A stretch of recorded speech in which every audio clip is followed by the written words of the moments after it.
Welcome, Dr. Kamal Bonfas here, still on our discussion about postgraduate research studies, which is normally in many institutions a partial fulfillment of the requirements that are needed for one to accomplish a degree in master or PhD. And our very brief moment today, I want us to see what are these issues of efficiency and effectiveness about this document, about this study, about this process, because it is a very important process, very critical. Critical as in, by the time you are researching, you are not only fulfilling partial requirements of what you are needed for, and some of them are not partial. Some universities go it through on research study, and that is it. Meaning what? The research study itself is very key because that is what will keep the generation of knowledge in the world perpetual and consistent. And that's why in every other generation, we shall have relevant and viable knowledge. Remember the aspect of research. It is to find solutions to the issues that are at hand. So we are looking for cure of what would be holding us back or what would not be allowing us to receive the excellence or the perfection of whatever thing that we are doing. In this case, we have education, we have medicine, every area. We are looking as to how can we sort out this issue to have a smooth move in the human life. So, in as much as all this is important, even this master degree is important, so that this person may now go and start disseminating the knowledge, delivering whatever they do in their places of work and all that. There are few things which harbor either impediments on their side or on the systemic side.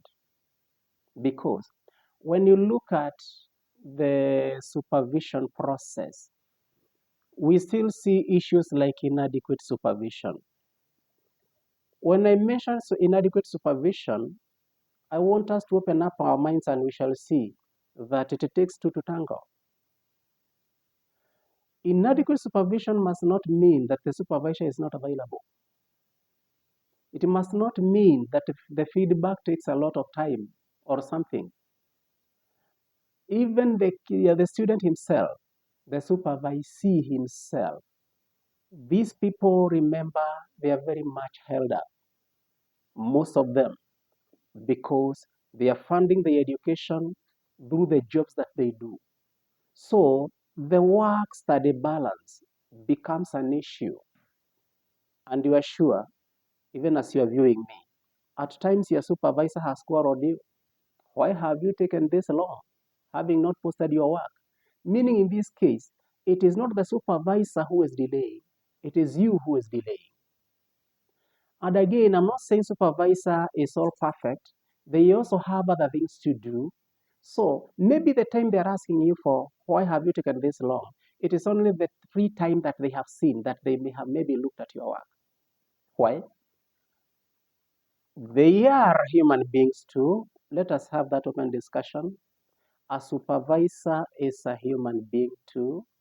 Number two, more often in many universities, you choose your supervisors whenever possible. Meaning, if you chose on a certain supervisor, they wouldn't want to let you down, and more so long as you are cooperative. This person who may have pointed out on you as a supervisor, this somebody who has seen you as a mentor, as a parent, as a person who has been ahead and who can take them somewhere far. So I want to talk for them and I say, there is still that aspect of the feeling that this person is in need of me. And that's why a supervisor may contact you and you may interpret it to be a quarrel, or whenever you see that phone call, even if you're not going to kind of realize a quarrel, you are going to feel something in you that surely I ought to have done something that I have not yet done. So this is the process of supervision. So balancing responsibilities is the second thing that is very key, as we have discussed it, because it is very much appreciable that this supervisee is working. So even on graduating, they are going to step up to deliver more. It's also very appreciable that this supervisor is also helping more, meaning this supervisee is not the only one. So that way, there is also a creation of maybe peer, maybe a power group that can help you to propel yourself in your research. When somebody else is doing what you're doing, you're able to consult, and whether your study may go parallel, where you may realize you have something to borrow from that person. If it may be deviating, well and good, it will still be a learning session. And point three, the institutional challenges are still there. And in this case, we are pointing out at the bureaucratical institutional challenges, not anything social, not anything emotional, not anything ethical. So when I am enumerating that, I am citing out that there are so many other things that may happen in between the human beings' interaction, because if I mention something that you may not be ready for, supervision is a socio-cognitive affair. Socio-cognitive affair. And that's why you chose on this particular supervisor, because you told yourself, our body chemistries can rhyme. Then, so you're not talking of the brain chemistries. You're talking of the body chemistries. So at least you are very right on that. Whereby, if you get along with your supervisor, chances are that you are able to move cognitively as per the blueprints given by the supervisor. I have not mentioned number 4 about the financial constraints, that this thing still requires you to pay for it. You are to fund your own education. You may be having minimal, maybe outlets or inlets. However, you channel out your money to receive profits, or however you earn your money through salaries or whatever. This is what now you use to service your education. And when you're servicing your education, it means things may not take the pace that you may want. But more often, I will always say the 4 aspects, given that they are being handled by people who have their old, okay, I don't want to say old age, I want to say adequate age. By adequate age, I mean this a time this person is a family man. Remember, majority of master students are between their 30s and 40s. PhD students are between their 50s to 60s. So the adequacy of this age, if I have to term it, is telling you that they have many other things to handle. Some of them very sensitive. And by the end of the day, you realize what comes urgent to them is what appertains to their work, their responsibilities, their obligations.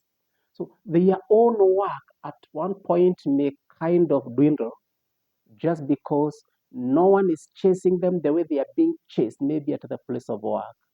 And by the end of the day, the efficiency and the effectiveness of their study may suffer. The efficiency is whereby they should use less efforts to gain much input. So you realize, because of divided attention, then by the time they are coming back to their document, this very thing that they did last time, this very concept that they had under their fingertips last time, is kind of now not flowing as it was. So by the time they are taking their time, it still comes a time for them to see the supervisor, and they have taken a little bit long time. When they are coming to the supervisor cannot remember exactly where they were. So the supervisor may look at this work in a way it's like it has faded in their mind, meaning they are looking at it as if it's afresh. So something they may have said it is correct. You may realize again it's like there is something that may be said not has been in order. Because again, there is something again that you have altered. And you can't remember when you altered it. Yes, it was positive, it was deliberate. But when this thing is not flowing in your fingertips, you realize it's like both of you are in a way new to this very process or to this very document. So this comes now prompting maybe some other feelings. Remember, I said this process is socio-cognitive. When you don't feel good about your supervisor, you feel frustrated. When you feel frustrated, you feel detached. When you feel detached, now you feel kind of downcast.